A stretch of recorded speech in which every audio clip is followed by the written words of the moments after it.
Welcome to this lesson. So in the last lesson, we filled up the entire tree. Okay, so right now our max node, that is our first node, has +1. So now I told you that I'll illustrate how the AI will move through the tree when it actually plays or when it uses the minimax algorithm. So let's illustrate what happens. So first of all, as you can see, it'll choose the left node, okay, because everything is filled and the +1, that is, this is the maximizing player, so it has to choose the maximum value from these two. The maximum is +1, so it's going to choose the left node. All right, and then for the next one, let's assume that our human player now has two values to choose from. Am I right? There is +1 and +1, and both are the same value. So first of all, let's assume that our human player chooses the left node as well. So it's chosen the left node as well. And now it's the AI player's turn again. So when it's the AI's turn again, it'll obviously choose a play state that leads to the +1 state because it wants to win. And it's the maximizing player, so +1 is greater than -1, so it's going to choose this particular node. Okay? But what if the human player chooses the right node? In here, what if it chooses the right node?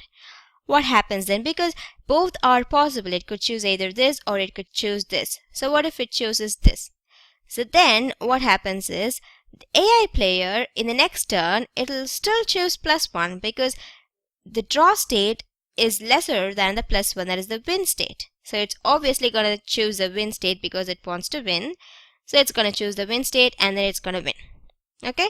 So it's gonna win if the AI player moves to the left node. If it chooses the move that's depicted by this particular node, then it's obviously gonna win no matter what.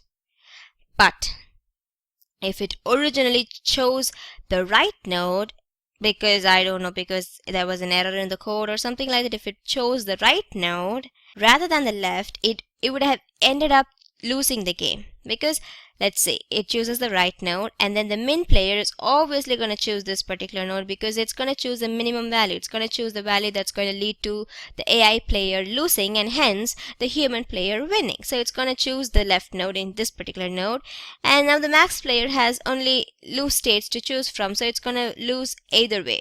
No matter which node it chooses, it's going to lose. So an intelligent human player would definitely choose this particular right node, and in turn the AI player would have no choice than to choose one of the moves that will eventually lead to losing the game.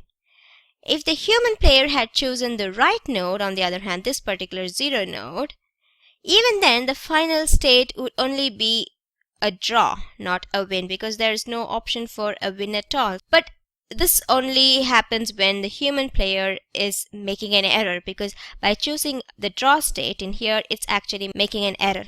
So by using the minimax algorithm and calculating what happens for each possible move, the AI avoided losing the game or ending up with a draw state. So it ended up with a win state either way. Do you see that? So that's how the minimax algorithm is used by the AI players to look multiple moves ahead till the end state for each move it takes, and helping it choose optimal next move, so the game always ends up with either a win for the AI or a draw. So that's how powerful our minimax algorithm is. So in the next lesson, let's look at some of the technicalities of the minimax algorithm, some terms that you need to know, and before we look at the pseudocode and everything. So I'll see you there. Thank you.